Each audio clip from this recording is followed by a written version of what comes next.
Bom dia, estamos iniciando mais um programa Despertar com Justiça e Paz. Eu sou Daniel Seidel, estou como secretário executivo da Comissão Brasileira de Justiça e Paz da CNBB. E todas as sextas, pela manhã, bem cedinho, nós temos esse encontro marcado. E nesse momento, nesse programa de hoje, nós vamos tratar sobre a campanha Mar de Luta, cobrando justamente respostas depois de um ano que houve todo esse derramamento de petróleo no litoral brasileiro, principalmente do Nordeste e uma parte do Sudeste, onde quem se mobilizou para enfrentar essa situação foram os próprios moradores, pescadores e pescadoras artesanais. Conosco hoje estarão Dom Lima Macedo, bispo auxiliar de Olinda e Recife, da Arquidiocese, e o que é o responsável pelas pastorais sociais do Regional Nordeste 2. E também Dom Juarez Souza, bispo de Parnaíba, que justamente é uma diocese também litorânea do Piauí, que também vai nos contar um pouquinho como é toda essa situação. Antes de entrarmos propriamente no tempo, ou no tema, nós queremos conhecer um pouco mais Dom Lima Macedo. Ele me falava agora há pouco, e depois Dom Juarez. E também vai ter uma participação especial conosco, Marcelo, que é agente da CPP, do Conselho Pastoral dos Pescadores. Dom Lima Macedo, como é que nasceu essa vocação e esse compromisso de servir os pobres a partir do seu sacerdócio e do seu ministério como bispo nesta igreja, a partir dessa tradição toda que tem Olinda e Recife para a Igreja do Brasil? Conta um pouco para nós, por favor. Rapaz, é um grande mistério sempre, né? Então, quero Sempre. saudar Daniel, saudar Dom Juarez, saudar Marcelo, todos aqueles que estão ligados conosco e vão nos ouvir também. Então, minha vida eu já tinha planejado, né? Eu pensei um tempo ser médico, depois mudei de ideia que ser jornalista, depois terminei que ser administrador de empresa. Aí eu digo, meu Deus, mas nada disso funcionou. Uma que eu tinha medo de sangue, né? Foi cada vez os limites e as coisas. Então, um dia uma catequista disse, mas o senhor é tudo isso. O senhor é jornalista, comunica a palavra, né? A palavra de Deus, as boas notícias. O senhor é médico, né? Médico da alma, essas coisas todas, do coração, médico dos sonhos. E o senhor administra a paróquia. Mas, na realidade, eu participava um dia ao redor de um altar de uma casa das irmãs Damas Cristãs. E ali, irmã Maria do Carmo e irmã Françoise refletiam conosco que o Brasil tinha muita gente passando fome da palavra de Deus e fome do pão nosso cada dia. Aquilo me impressionou, mas eu disse, não tem nada a ver comigo. Eu não sou nem prefeito, nem quero ser, nem sou padre, nem quero ser.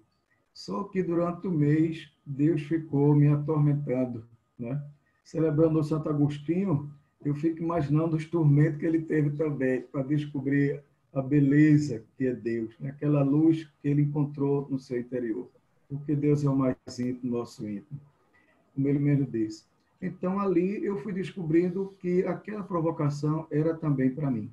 Fui participar do encontro vocacional, levado por um amigo que queria ser paulino e desistiu, e eu dei prosseguimento. Aqui estou. Então, de fato, a fome da palavra de Deus e a fome do alimento cotidiano, ela guia a humanidade. E esse moto, para mim, Daniel, tem sido muito forte.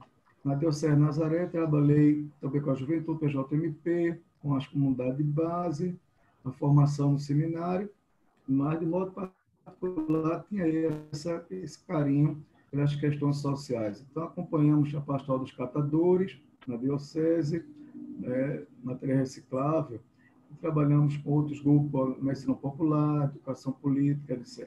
Chegando aqui na Arquidiocese, Dom Fernando me confiou as pastorais sociais. Depois que fui eleito no regional, pedi dispensa, nesse caso, tento dar minha contribuição, mas muita coisa, então fiquei assumindo enquanto regional, com a colaboração do articulador Jaime e também Vívia, que são nossos grandes parceiros. Então, Deus me colocou nesse caminho e olho para trás e eu digo, o Senhor foi me preparando, foi me motivando para isso. E aí eu vou lembrando o Papa Francisco, na sua catequese de 7 de novembro de 2008, quando ele dizia: a vida não é tempo para passar, mas é tempo para amar. Então, esse trabalho me faz crescer no amor de Deus, me faz perceber os seus apelos. E eu sempre gosto de cantar: quero ouvir teus apelos, Senhor, o teu chamado, e ali vai, né? Pelo mundo vou cantando o teu amor. Então, ligar as pastorais sociais, como diz o Papa Francisco, é tocar nas chagas de Cristo, né? Chagas históricas. E a igreja no Brasil, de modo particular, tem esse carinho, tem a sensibilidade. Eu louvo a Deus pelo espaço que Dom Fernando me deu aqui na Arquidiocese e também que o regional me confiou, os bispos me conferem essa missão. Bom ouvir sua partilha, esse caminho que o senhor fez, e Deus tem os seus apelos sempre, né? Você falou com ele? Queremos conhecer também um pouquinho mais de Dom Juarez. Ele que já passou pela Covid, né, Dom Juarez? E aí está conosco. Curioso, Conta um pouquinho para nós como é que foi sua trajetória, mesmo que não possamos vê-lo hoje, por um sistema de segurança que seu computador está lhe preservando, como o senhor mesmo disse, mas a gente vai ouvir a sua voz e poder, então, contar um pouco essa experiência, como nasceu essa vocação, e a partir daí, a partir do sacerdócio, esse compromisso mais perto com os pobres. Por favor, Dom Juarez, conta para nós um pouco a sua história, a sua vocação, nesse dia que consagramos a Santo Agostinho, como bem lembrou Dom Macedo. Bom dia, Daniel. Bom dia, Dom Macedo. Bom dia, Marcelo, e a todos que estão aqui conosco nesta reunião. Primeiramente, devo agradecer pelo convite e, para mim, é muito motivo de alegria. Bem, penso que o trabalho que nós fazemos, ele deve, digamos assim, ser ao máximo coerente com o Evangelho, né? As nossas opções, elas brotam do Evangelho e depois da própria realidade. Eu sou daqui do Piauí, de origem da Diocese de Campo Maior. Ali eu trabalhei apenas 2 anos como padre, depois fui trabalhar na formação. Depois, em 2008, me tornei bispo de Oeiras. Oeiras é a primeira capital do estado do Piauí e ela fica ali bem no centro-sul do estado. Piauí é aquele, um pouco assim, um grande couro de camaleão, viu? E aí Oeiras fica bem no centro ali. Eu fiquei por 8 anos e há 4 anos eu assumi a diocese de Parnaíba. Primeiro vim como coadjutor e faz 4 anos que assumi como bispo titular. Aqui tem um dito que se diz que em terra de sapo, de cócora com ele, né? Quando nós chegamos, temos que assumir a realidade do nosso povo e como a exigência do Evangelho é de fato o Evangelho da vida e é a opção pelos que foram os preferidos de Jesus, essa deve ser a nossa opção, uma luta constante, não obstante os grandes desafios. Então, nesse sentido, que aqui eu estou começando a conhecer agora esta realidade. Na verdade, desde quando seminarista, eu gostava de participar dos movimentos sociais. Nós tínhamos ali no seminário um grupo de Justiça e Paz, próprio do seminário, um grupo da APN, Agente de Pastoral Negro. Então, essa espiritualidade, esses movimentos sempre foram, digamos assim, um combustível para mim pessoalmente. Sempre foram para mim motivo de animação. Eu dizia, se for para a gente ser padre somente para justificar um status quo de uma instituição, né, de autopreservação, nem vale a pena. Embora a gente seja sempre tendencioso a se instalar, né, a ceder. Então é uma luta constante, E depois, como bispo lá em Oeiras, né, uma região muito pobre, com seus desafios, e sempre procurar, digamos assim, imprimir aquele caráter que é de fato de uma igreja pobre para os pobres, como disse o Papa Francisco. Esse é um esforço constante nosso para sermos fiéis ao Evangelho. Não é que eu seja não, viu?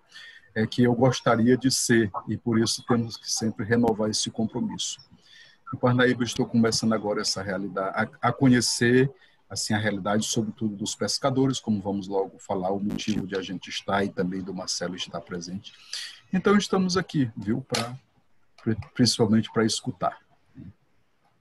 Que bom.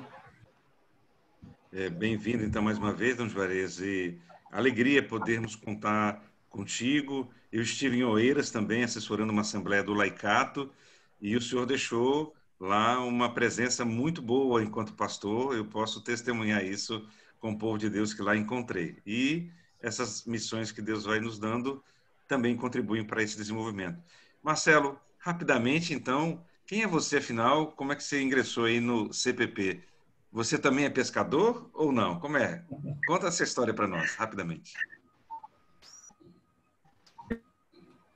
Então, acho que eu estou na lista dos pescadores de homens, né? Como dizia Pedro, disse Jesus para Pedro. Amém. Eu estava lembrando de uma coisa Dom Juarez chamou a primeira Assembleia das Pastorais Sociais aqui em Parnaíba, e ele falou uma coisa muito interessante, né, durante a Eucaristia, que a primeira pastoral que Jesus criou foi a pastoral dos pescadores, né, porque os primeiros discípulos que ele chamou foram pescadores. Então, assim, foi uma lembrança e assim, é um compromisso extremamente forte isso, né, de você estar numa pastoral que se propõe estar trabalhando com esse grupo, que é um dos grupos mais marginalizados, vamos dizer assim, da sociedade. Então, eu nasci no interior do Paraná, entrei no seminário com 10 anos, com 20 eu saí e fui trabalhar na Pastoral da Terra, logo no início lá no Paraná, né, junto com o Movimento Sem Terra e tal. Então, fiquei 10 anos praticamente lá e fui convidado para vir para a Amazônia, para trabalhar com as quebradeiras de coco-babaçu no Maranhão. Então, trabalhar muito com agricultura familiar lá no sul, acabei vindo cair nesse mundo totalmente, para quem era do sul, filho de gaúcho, então é totalmente distinto. Então para mim assim também foi uma conversão, assim, de entrar nesse novo mundo, essa realidade muito forte do povo negro. Então isso no Maranhão foi muito forte para mim, assim, me marcou muito. E aí no Maranhão eu acabei conhecendo o movimento dos pescadores e a pastoral dos pescadores, né? Só que eu não entrei na pastoral dos pescadores, isso foi no meados dos anos 90. Eu só fui entrar na pastoral dos pescadores já aqui em Parnaíba. Mas eu fiquei trabalhando com pescadores na Amazônia, fui para o Amapá, para o Pará, para o Amazonas, para o Acre, cheguei a fazer trabalhos até na Bolívia, mas aí não mais ligado a pastorais, né? Mais ligado a órgãos de governo, a ONGs, mas sempre tinha uma ligação com o CPP, né? Eu conheci o CPP nos anos 90 e o pessoal de vez em quando me convidava para alguma assessoria, para algum trabalho, para acompanhar algumas coisas do CPP assim, em vários momentos, né? Aí eu vim para Parnaíba, eu estava trabalhando no Amapá, numa região chamada Bailique, que é na foz do Rio Amazonas, um dos lugares mais bonitos que eu conheço, eu recomendo todo mundo ir conhecer lá, na discussão de um protocolo consulta para as comunidades, né? E aí como a gente vai ficando velho, né, a coluna já não aguentava mais andar de lancha de voadeira batendo nas ondas lá daquela área. Aí um amigo que morava aqui, trabalhava aqui numa ONG aqui, que se chama Comissão Ilhativa, me convidou para vir para cá.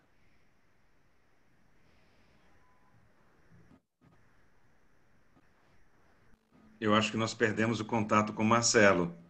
Macedo, e como é que foi essa situação, então, há um ano atrás, nós estamos agora, a partir do dia 30, então vai ter o lançamento dessa campanha, Um Mar de Luta, né, para cobrar justamente respostas sobre essa situação. Conta para a gente, então, como é que tudo isso repercutiu, se o senhor teve contato com as famílias que foram atingidas, qual é um pouco esse quadro e quem que realmente atuou para que pudesse ser superado? Por favor, Dom Macedo. Criou uma situação de insegurança quanto à saúde dos peixes, para continuar a comprar mais os peixes. Isso levou ao desemprego de muita gente. As cooperativas tentaram trabalhar, fazer, como você viu, todo o Brasil viu, primeiramente um grupo de voluntários que se apresentou para limpar ali as praias. Depois o Exército assumir essa defesa 40 dias depois. Então, isso criou uma insegurança. 2,5 milhões de toneladas de óleo foi derramado no oceano. Isso chegou em 77 locais de 127 municípios e 11 estados. Então, tomou conta de todo o Nordeste e chegou até no Espírito Santo e no próprio Rio Grande do Sul, como nós sabemos.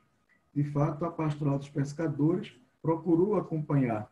Dom Fernando, com a sua sensibilidade, nós fomos visitar uma área em Cabo Santo Agostinho e pudemos comprovar aquilo que tinha acontecido.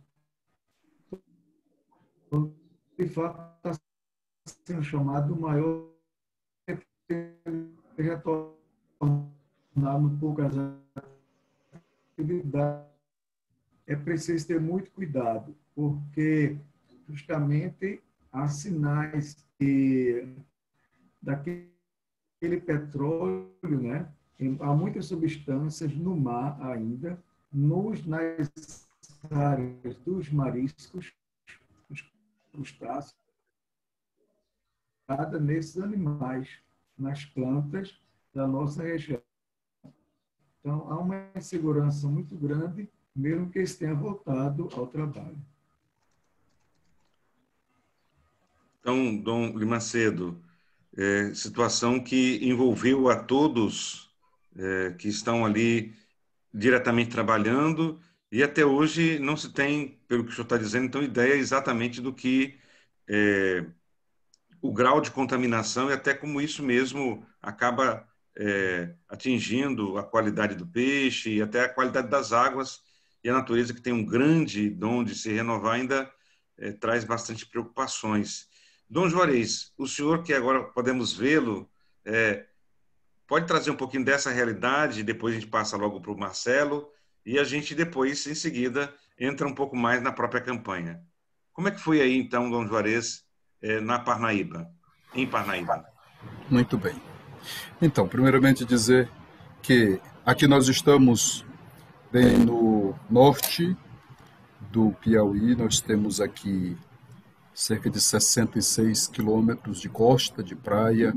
Aqui nós temos a confluência do rio Parnaíba, o Grande Parnaíba, que vem lá do sul do estado, da Chapada das Mangabeiras, e percorre todo entre estados Maranhão e Piauí.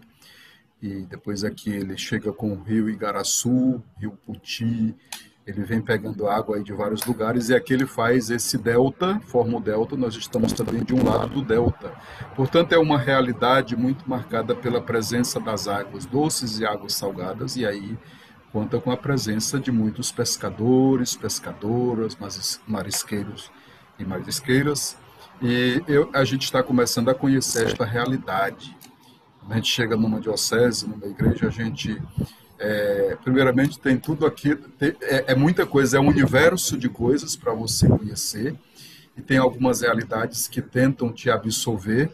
Se você não tiver cuidado, você é absolvido em todo o seu tempo, né, para algumas realidades da instituição, que aí nós precisamos depois ir conhecendo e despertando. Por isso gostei muito aqui do despertar, né? A sensibilidade, para a gente poder, digamos, conhecer bem a realidade. Na verdade, a gente vai aos poucos vendo isso aí.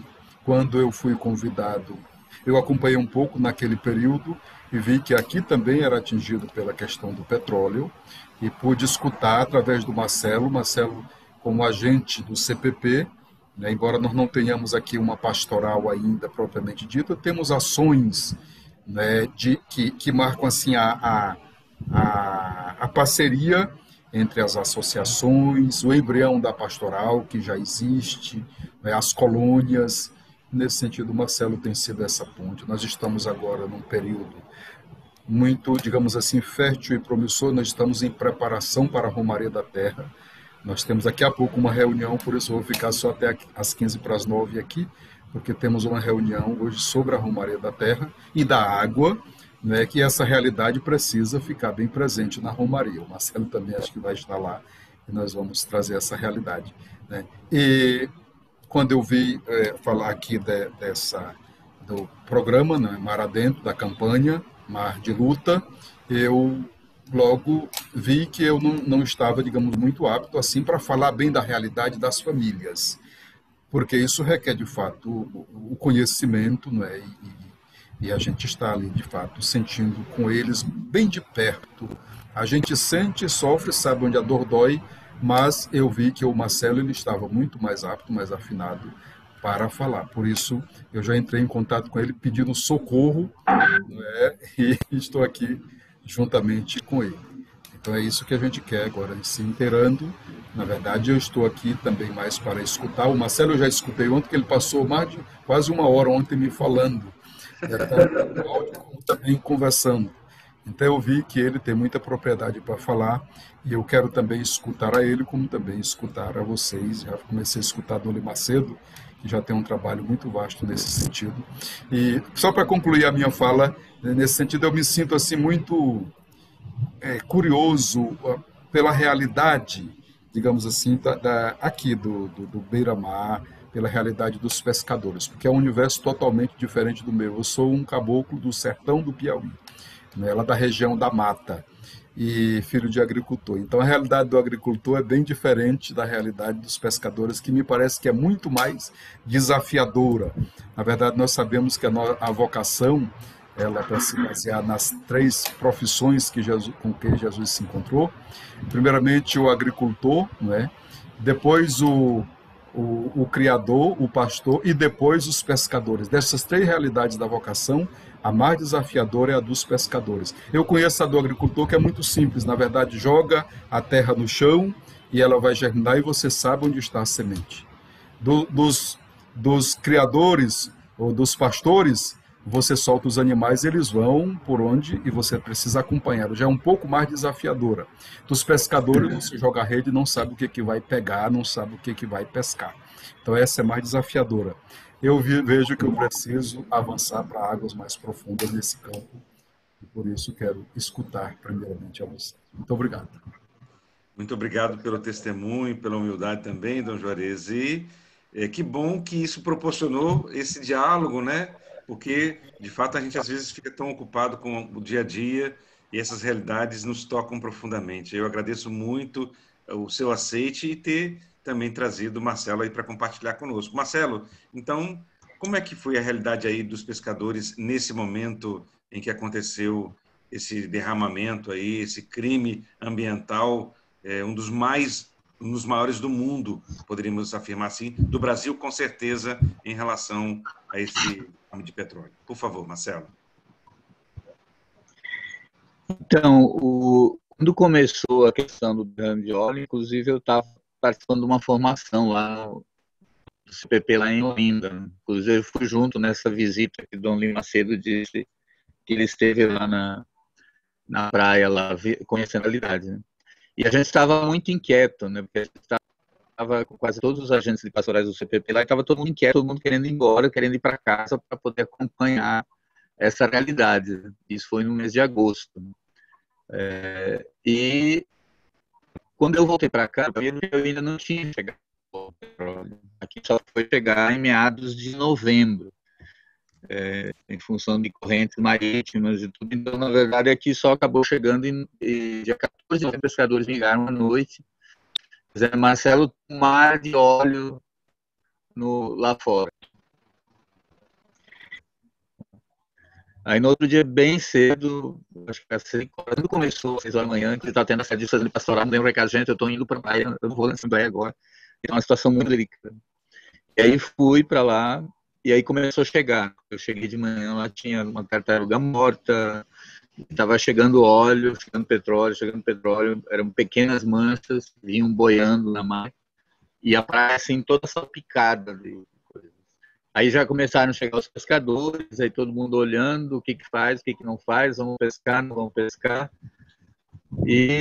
Mas assim, é esse desafio que o Dom Juarez falou, o pescador vive disso, tem que pescar. Então o pessoal saiu da pescaria, e à noite me ligaram de novo dizendo, Marcelo, tem uma grande quantidade de óleo se dirigindo para a direção do Rio Parnaíba, da foz do Rio Parnaíba, né, que é no Delta, e vai entrar para dentro do Delta. Então a gente ficou assim, todo dia de manhã eu estava na praia acompanhando, caminhando com os pescadores, vendo o que estava acontecendo. E também junto com o movimento dos pescadores e pescadores artesanais aqui do Piauí Grande, e tentando mobilizar o governo do estado, prefeitura, saúde, para a coisa poder ser atendida de alguma forma. E demorou muito ter respostas aqui do governo do estado, mesmo das outras autoridades, da Marinha e tal.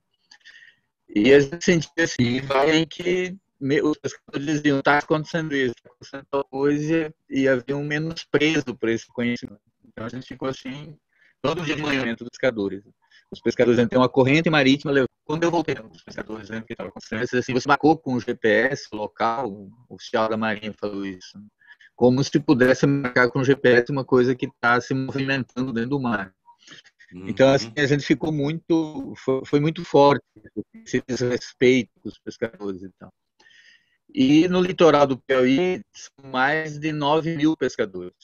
No litoral do Piauí, apesar de ser um litoral pequenininho, né, como o Juarez falou, são 66 quilômetros só do litoral, são 4 municípios, os 4 municípios chegou o petróleo. E as coisas não respondiam. Então, teve um momento que a governadora, vice-governadora assumiu o governo do estado, que o governador estava viajando, e saiu a discussão de decretar estado de emergência no litoral. Só que a pressão do pessoal do turismo, das empresas de turismo, muito forte em cima, e não se decretou estado de emergência. A gente tentou mobilizar, falar com deputados, o movimento dos pescadores também fez pressão, mas não conseguimos sensibilizar para que tivesse esse... Porque com o estado de emergência, várias coisas poderiam ter sido melhores atendidas, né, em relação à situação. Mas isso acabou não acontecendo, foram fechadas algumas praias para os turistas, não se falava nada em momento nenhum, nem pelo Estado, nem pelo Federal, em relação aos pescadores. As marisqueiras, tem uma associação de marisqueiras que a gente tem acompanhado, elas trabalham no Rio Paranaíba, então é marisco de água doce, mas mesmo assim o comprador ia comprar 6 toneladas de marisco. Telefonou para elas e cancelou de estar contaminado. Mesmo sendo muito difícil esse marisco ter sido contaminado, porque está quase uns 20 quilômetros rio acima onde elas tiram o marisco. Então foi assim, um processo meio em cadeia, foi acontecendo várias coisas e o principal interesse deles era limpar a praia para não perder turista, porque foi bem no período de 15 de novembro, do feriado, então foi assim, foi muito desgastante assim, a discussão com as autoridades e tal. Eles criaram um comitê de crise, no qual não participava nenhum pescador, nenhuma colônia de pescadores, não chamaram ninguém. Então foi esse, a grande preocupação deles era na praia. Então era isso que eles faziam, iam grupos fazer limpeza de praia, e não davam muita informação do que estava acontecendo, para onde levavam o que eles recolhiam, quanto tinha sido recolhido. Foi assim, muita pressão para começar também a aparecer as informações do que estava sendo feito. E a situação foi se complicando. Então, os pescadores começaram a não conseguir mais vender o pescado. E aí, depois, tipo assim, janeiro, fevereiro, quando começa a melhorar a situação, vem a pandemia. E, de novo, os pescadores perderam pontos de venda, comerciantes, que aqui muita parte do pescado aqui vai para o Ceará. E a barreira fechou, as barreiras sanitárias durante a pandemia fecharam a fronteira. Então não tinha mais como comercializar. Então, na verdade, já vem um processo de perda de renda desde aquele momento e continuou com a pandemia. Assim, como diz sempre, o pessoal fala, uma desgraça nunca vem sozinha. Né? Parece que dessa vez foi assim, muito, muito forte isso. Então, né, nessa situação da Foz do Rio Paranaíba, né, que é no Delta, e vai entrar para dentro do Delta. Depois que passou, já em fevereiro já praticamente não estava mais chegando petróleo, se desmobilizou tudo do ponto de vista do governo, porque não tinha mais praia para limpar. Mas aí, em fevereiro a gente coletou amostras de petróleo, que deve ser da mesma, os pescadores chamaram a gente lá na praia para ver, e a gente está com medo que tenha ressurgência, né? Porque tem aparecido ressurgência. Então, do ponto de vista assim, de alguma assistência por parte do governo, mesmo o auxílio emergencial que foi criado, eles anunciaram aqui que no Piauí seriam dos 9 mil e tantos pescadores, eles anunciaram que só 88 iriam receber, e desses 88 a gente não tem informação que 10 tenham recebido o auxílio. Meu Deus. Para ter uma ideia de como foi o processo. Marcelo, a gente quer agradecer essa partilha. Claro que a gente poderia, mas eu acho que deu uma ideia para aqueles que estão, aquelas nos acompanhando, dessa situação. Dom Juarez tinha informado que vocês terão aí a reunião da Romaria da Terra e das Águas. Então, eu agradeço a participação de vocês. Quando vocês acharem que precisam, podem ficar à vontade para poder ir para a reunião de vocês. E a gente continua com o Dom Limacedo, então, para nos explicar, então, que campanha é essa, Dom Limacedo? Fala para nós, então, Mar de Luta, é isso mesmo, Dom Limacedo? Explica para nós. E eu já agradeço, então, Marcelo e Dom Juarez, que podem permanecer no programa conosco, e a gente vai ter ocasião de voltar para também falar da Romaria, então, viu, Dom Juarez? Dom Limacedo, por favor.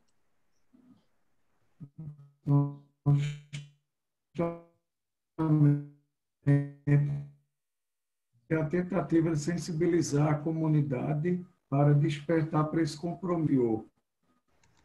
E sensibilizar a comunidade, vamos ver,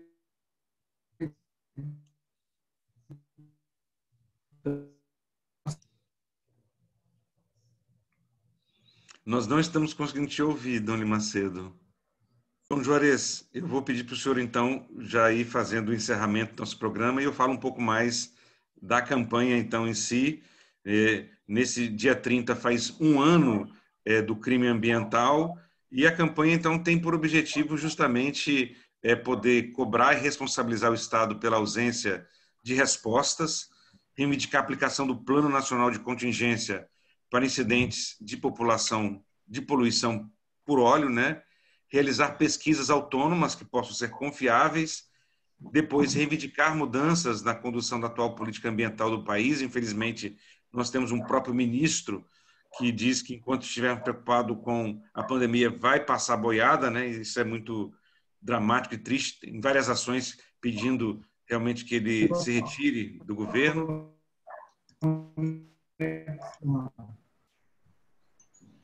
E aí nós temos monitoramento das praias, mangues e oceanos da exploração do petróleo na costa brasileira.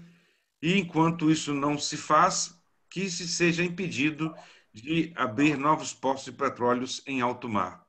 Então, hoje nós tivemos muitos problemas técnicos com as nossas conexões e por isso, então, eu passo para fazer o encerramento. Dom Juarez, a sua conexão está melhor, Dom Juarez, por favor, nos ajude. Bem, na verdade, é a partir daquilo que nós temos escutado aqui do Marcelo e de Dom Macedo, a gente percebe, digamos assim, aquilo que já é uma constante na nossa história, que se instala, digamos assim, uma situação de violência contra os pobres, se manifesta contra os negros, contra os indígenas, que tem se agravado nos últimos tempos.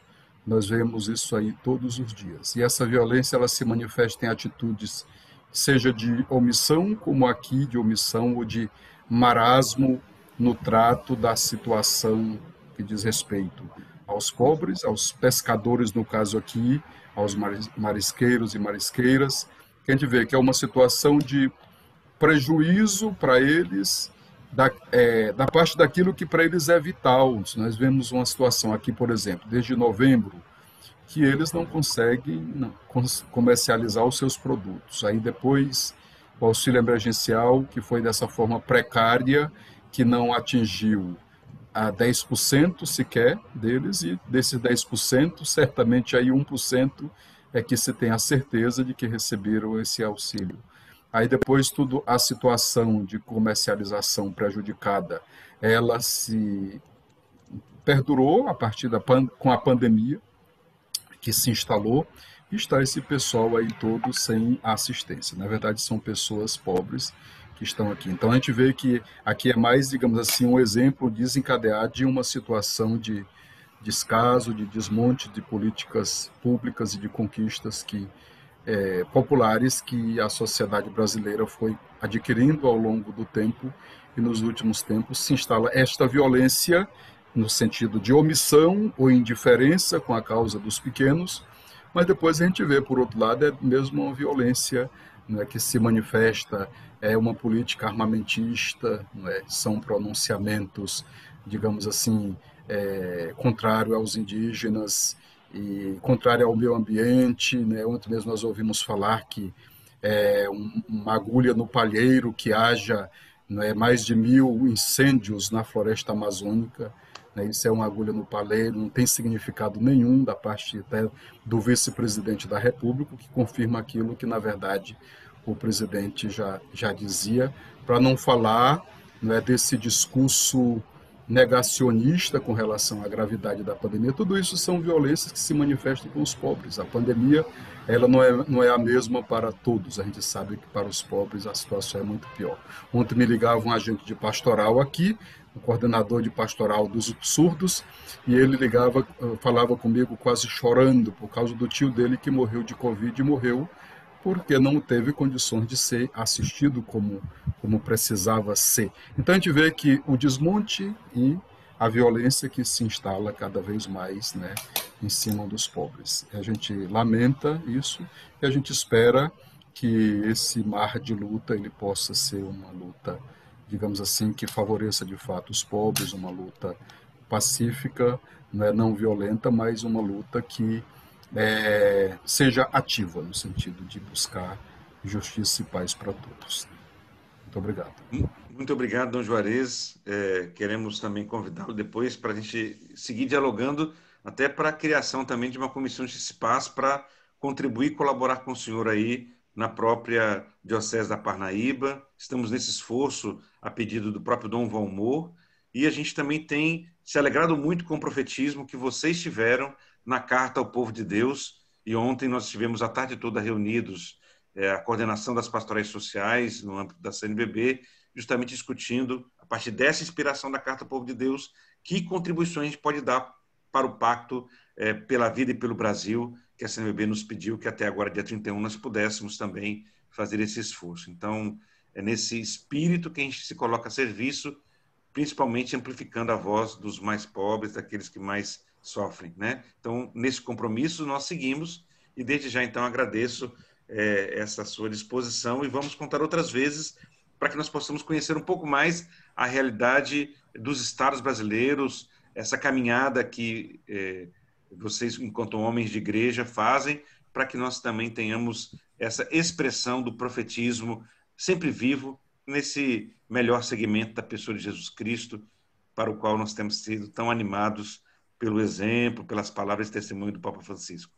Dom Juarez, muito obrigado. Marcelo, muito obrigado. E também agradeço de coração a Dom Limacedo. Infelizmente, realmente a internet hoje não colaborou, e a gente terá que marcar esse compromisso para voltar ao tema dos pescadores e pescadoras, e vamos nos somar também, enquanto Comissão Brasileira, à campanha Mar de Luta, para cobrar das autoridades realmente uma resposta concreta à situação que foi vivenciada por esses pequeninos prediletos. E como o Marcelo afirmou, o senhor dizendo, foi a primeira pastoral a que Jesus se dedicou, né? Muito bom essa reflexão, esse pensamento. Então, estamos com essa decisão e essa vontade de continuar servindo. Na próxima sexta-feira teremos também a presença de Dom Luiz Fernando, lá da África, de Pemba, que vai nos colocar um pouquinho a importância desse testemunho do Papa Francisco, juntamente com Dom Mol, que vão ser os dois entrevistados, também aqui no nosso programa Despertar com Justiça e Paz. E eu agradeço aqui todo o esforço que fez o Ivônio, na nossa equipe, também membro da Comissão Brasileira, e o Jorge, que trabalha conosco no escritório, mas quando as condições técnicas não são possíveis, paciência, aí nós temos que rezar a oração da serenidade, não é isso, Dom Juarez? Né? Para aceitar as coisas que a gente não pode modificar, coragem para modificar aquela que podemos, e sabedoria para distinguir uma da outra, porque nem sempre é muito fácil. Muito obrigado, Dom Juarez, muito obrigado, Dom Limacedo, e muito obrigado, Marcelo, e a toda a equipe que nos Parabéns pela auxilia. iniciativa, muito bom. Valeu. Valeu. O senhor agora está com uma boa conexão, hein, Dom Limacedo? Tchau, Marcelo, um abraço. Tchau, então. Um abraço a todos. Marcamos depois novamente.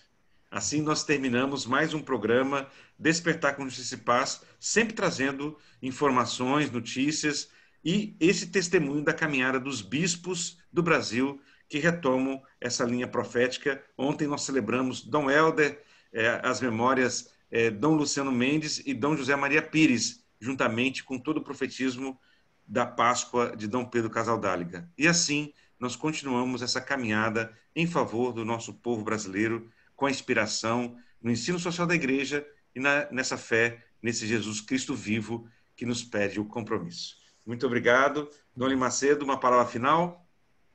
Eu termino com a palavra que eu comecei tomando do Papa Francisco. A vida não é só um tempo que passa, mas é um tempo para amar. Então, cuidar do mar, cuidar da natureza, é exprimir o nosso amor ao criado. Aquilo que Deus fez. E deixemos de ser tão orgulhosos, vaidosos, pensando que somos tão importantes que podemos viver sem a natureza. Dela fazemos parte. Todos estamos integrados, como diz o Papa Francisco, todos estamos unidos, encadeados.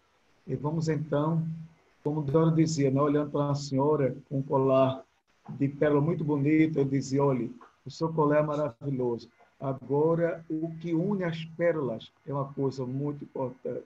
Então, que a gente sabe do que une as pessoas, une as situações, as circunstâncias, o bem, é justamente a palavra de Deus, é o amor, e Ele que nos envia.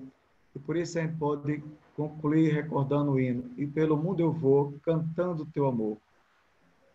Pois para isso eu estou chamado, todos nós somos chamados. Cuidemos do criado, para louvar a Deus, como São Francisco fez.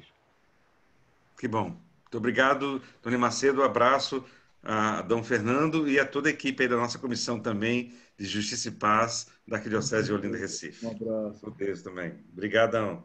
Tchau.